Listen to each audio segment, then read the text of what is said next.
We're having a lot of problems in many areas with power outages. It seems like every time we get a rainstorm, a heavy storm, power goes out. So we're going to go through this list of things to do in case of an emergency where your power goes out.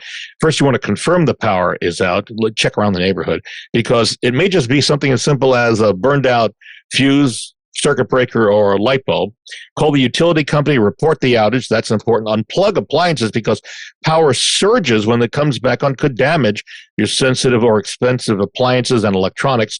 Keep your fridge closed and the freezer closed because every time you open it, you're losing the cold out of there. That's going to make the food spoil faster. Find a light source. So take advantage of any daylight or phone light you may have to locate flashlights, candles, and while the flashlight on your phone is great, you want to conserve phone battery for emergencies, so it's not a good long-term solution. Also, insulate, cover windows, doors, and blankets when we're in both the winter and the summertime, or tape some plastic over them, plastic bags to try to keep drafts out. Choose a warming room. This is an interesting thought.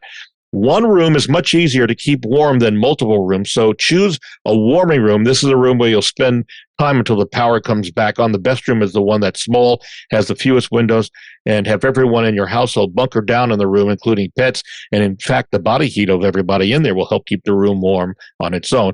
Bundle up, of course, blankets and hot water if you have it available to cook on the stove if it's not electric.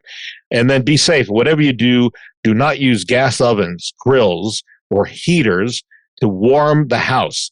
This can cause a buildup of noxious gases in your home that can be deadly.